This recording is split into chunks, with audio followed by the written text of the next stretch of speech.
most, like doing the most DPS. No, it forces you to be a meta cuck. You know, like that's kind of its It forces you to be a meta cuck. That's kind of where So you it's at. stack Really. as much magic fine as There's possible. definitely more to look into here, though. I don't know if you've got a different opinion. It's bad. Not really. I was just thinking the main difference between, say, PoE 1 was It does. you fully saturate into Exactly, every right? single item being a unique item. That's the difference. Whereas in PoE 2 you saturate into higher tier rares. You actually cannot fully saturate into unique items. It is impossible. So yeah, it certainly holds different value. I don't know how, but then again, I suspect a lot of the audience who are finding Magic Find to be a problem would find it a problem in both games, which again, I'd hate it. completely in both fair games. perspective to take. Yeah. Yeah. I don't know. There's a little bit more to look into here for sure. No, stronger we come builds back get from more holiday Magic and we're Find. like, all right, let's fix everything we can in It a kills week. There's this list buildability. of like 100 things, and we pick the most, what we think is the most impactful 10. And so, yeah, there's a lot of these things that are just outlying on a list for us to really actually look into and investigate more and see, you know, what part of it people are liking and not liking. Because, you know, even though you had Slippery Jim do this, you know, the great service, there'll be a lot of people who just disagree with that. He says it's fine. There'll be a lot of people who disagree with him as well. So yeah, we just need to look into this a bit more honestly. I'm gonna make a video on Magic Find now, bro. Personally speaking, I don't think it's a problem currently. Make a video on Magic but Find. I might change my mind as well upon reading all of this and looking into it more. I'll so make a video. we'll see how it goes. So a follow-up. I don't know if you. Oh, go on. Oh, sorry, I didn't mean to cut you off. You can continue. No, you go for it. Sure. So a follow-up to this is, okay, so the state of Magic Find is a question.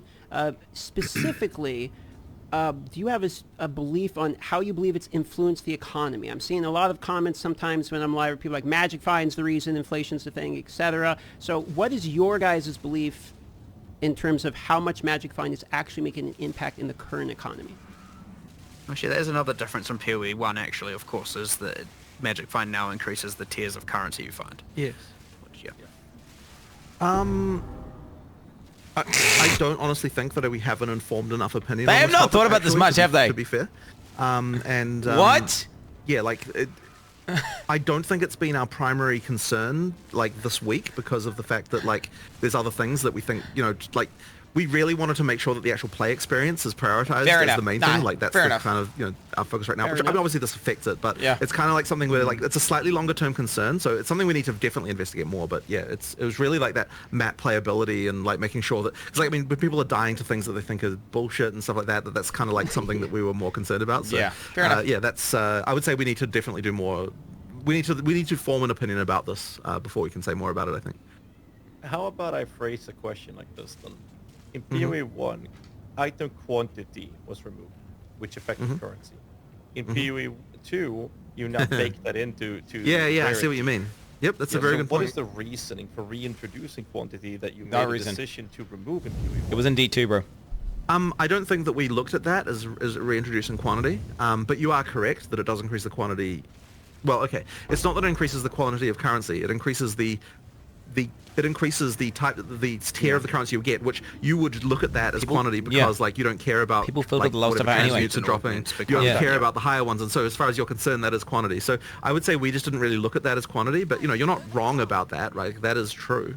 Well, it's certainly going to be a problem if it is perceived as that having enough rarity is the only way to thus have enough currency to, say, roll your maps effectively and also have enough to spend on gear and whatnot. Feels mandatory in a certainly a Civ. problem, in which case some adjustments probably likely do need to be made. Yeah. But again, we're just speculating now. We need to look into this a heck of a lot more in order to get an actual informed decision there.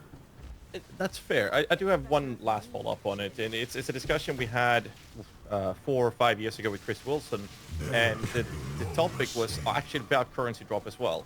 And the comment was that the numbers were fine on GGG's side. The numbers looked fine. It is accurate. You are dropping more currency than ever. But the numbers didn't matter when the perception in the community is the direct opposite. How do you think about tackling that specific conversation when the perception is completely opposite to what's seemingly the reality of things? There's one reality, bro.